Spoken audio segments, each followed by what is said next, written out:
Shalom Bapak Ibu Saudara-saudari yang terkasih dalam nama Tuhan kita Yesus Kristus.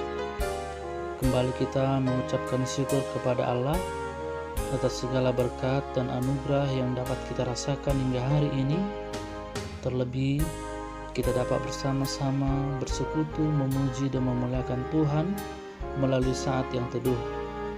Mari sejenak kita merenungkan firman Tuhan yang menjadi kekuatan dalam hidup kita.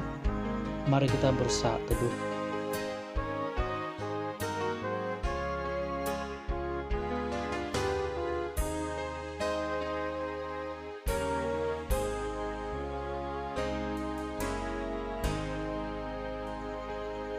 Amin.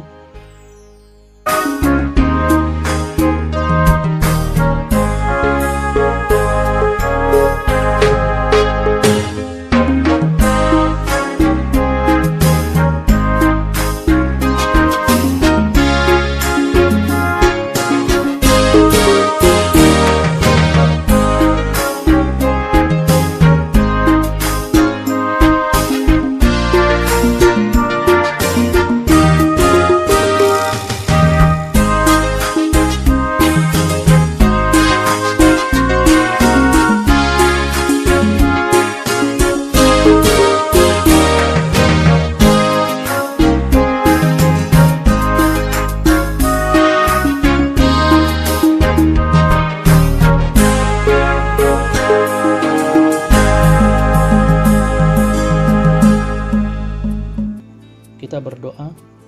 Kasih karunia dan damai sejahtera dari Allah Bapa kita, itulah yang menyertaimu di dalam Kristus Yesus Tuhan kita.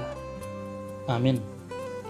Bapak Ibu Saudara-saudara yang terkasih, firman Tuhan untuk kita pada hari ini tertulis dalam Amsal 5 ayat 1. Hai anakku, perhatikanlah hikmatku, arahkanlah telingamu kepada kepandaian yang kuajarkan. Demikianlah firman Tuhan. Bapak Ibu Saudara-saudara yang terkasih, perkembangan zaman teknologi saat ini menjadikan manusia berlomba-lomba mencari pengetahuan dan mencari ilmu. Manusia bersaing dalam hal penguasaan ilmu pengetahuan dan teknologi, dan tidak jarang sebagian orang lebih mengutamakan pencapaian materi dan prestasi.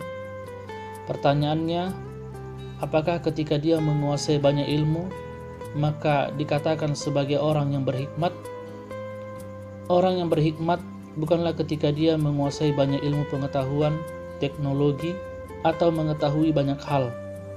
Namun firman Tuhan ini menjelaskan makna hikmat yang sebenarnya. Berbicara tentang hikmat berarti berbicara tentang pengenalan akan Tuhan dan takut akan Tuhan. Artinya orang yang berhikmat adalah orang yang hidup mengikuti kehendak Allah. Hikmat bukanlah buatan tangan manusia, bukan ciptaan manusia, namun hikmat yang sesungguhnya bersumber dari Allah sendiri.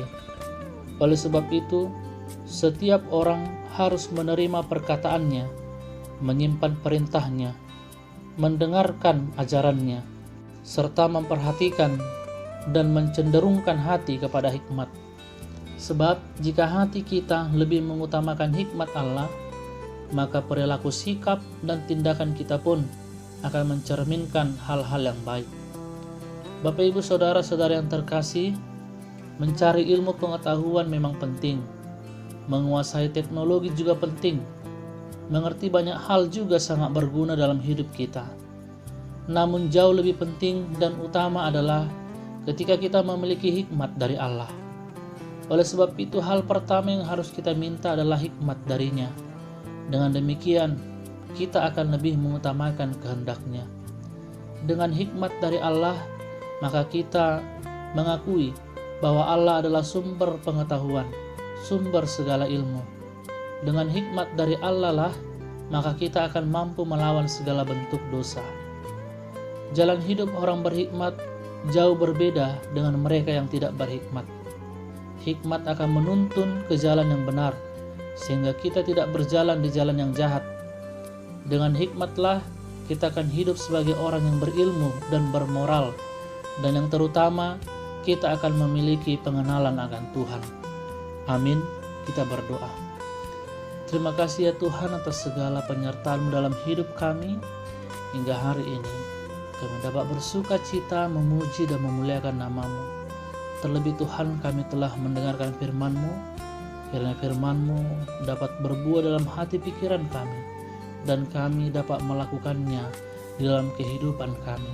Ajari kami Tuhan melalui Roh Kudus-Mu. Berkati setiap jemaat-Mu Tuhan yang akan melakukan segala pekerjaannya.